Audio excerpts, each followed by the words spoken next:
अडानी अंबानी के नाम पर कांग्रेस सहित देश की विपक्षी पार्टियां खूब हंगामा मचाती हैं, लेकिन क्या आपने विपक्ष को कभी इन कंपनियों के खिलाफ प्रदर्शन करते देखा है? कोका कोला ने भारत आकर पार्ले, जो थम्स अप गोल्ड स्पॉट की निर्माता थी, उसका पूरा कोल्ड ड्रिंक बिजनेस गटक गई, लेकिन किसी को कोई समस्या नहीं थी। ब्लू डार्ट, DHL और फेडेक्स जैसी कुरियर सेवा कंपनियां आई, अपने खुद के विमान भी खरीद लिए, भारत में पूरे कुरियर कारोबार पर एक तरह से कब्जा कर लिया। क्या किसी ने कोई तमाशा किया? यहाँ तक कि भारत में चीनी और कोरियाई मोबाइल कंपनियों ने दशकों का एक छत्र राज किया। क्या किसी ने उसका विरोध किया? और तो और नेस्ले, मैगी, ITC, पेप्सी जैसी कंपनियों ने कृषि क्षेत्र में भी प्रवेश कर लिया। क्या किसी ने इनके विरोध में शोर शराबा मचाया?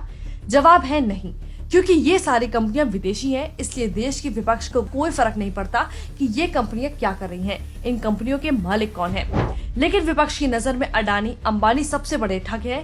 क्यों? क्योंकि वो उसी गुजरात से हैं जहां से मोदी जी हैं, इसलिए अडानी अंबानी को गुजराती होने का फल तो भुगतना ही पड़ेगा। विपक्ष की नजर में पूरे हेल्थ इंडस्ट्री पर कब्जा कर गरीब जनता को महंगी दवाई बेचने वाली विदेशी फार्मा कंपनियां महान हैं, लेकिन भारतीय आयुर्वेद को दुनिया में नई दिशा देने वाली पतंजलि भारत के लिए खतरनाक है। असल में विपक्ष को समस्या सिर्फ भारतीय उद्योगपतियों से ही नहीं, विपक्ष को असली समस्या मोदी जी के मेक इन इंडिया से है। मेक इन इंडिया से विपक्ष को समस्या क्यों? मेक इन इंडिया की वजह से ही भारत मैन्युफैक्चरिंग में चीन की चूल्हे हिला रहा है। एप्पल और फॉक्सकॉन जैसी मल्टीनेशनल कंपनियों की लगातार इंडिया में शिफ्टिंग हो रही है। यही नहीं, भारत का मैन्युफैक्चरिंग एक्सपोर्ट तेजी से बढ़ रहा है। भारत मैक्सिको और वियतनाम जैसी इमर्जिंग मार्केट्स के साथ प्रतिस्पर्धा कर रहा है। पहली बार भारत ने $750 बिलियन से अधिक का निर्यात किया। इतना ही नहीं, भारत का इलेक्ट्रॉनिक निर्यात 2018 के मुकाबले अब 3 गुना बढ़कर $23 बिलियन पर पहुंच गया है। अब देश हित में होने वाले काम कांग्रेस जैसी विपक्षी पार्टियों को कहां सुहाने वाला है।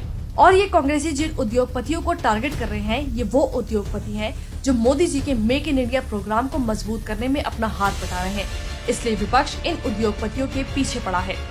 विपक्ष क्यों करता है विदेशी कंपनियों से प्यार?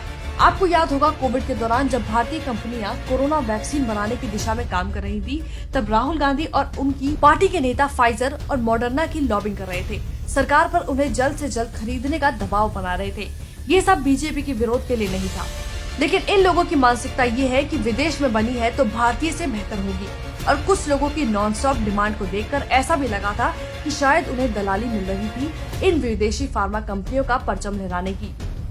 लेकिन अंत में उन दवाओं का हश्र क्या हुआ, ये दुनिया में आज किसी से छिपा नहीं है। वे भारत में बनी हर चीज से नफरत करते हैं और विदेश में बनी हर चीज से प्यार करते हैं। विपक्ष का दोगलापन। हमारे देश की विपक्ष का दोगलापन भी काबिले तारीफ है। ये अडानी अंबानी जो खुद के राज्यों में जाते हैं, तब पलंग पावड़े बिछाकर उनका स्वागत करते हैं, लेकिन जैसे ही केंद्र सरकार इनको कोई प्रोजेक्ट सौंपती है, वैसे ही हंगामा मचाना शुरू कर देते हैं।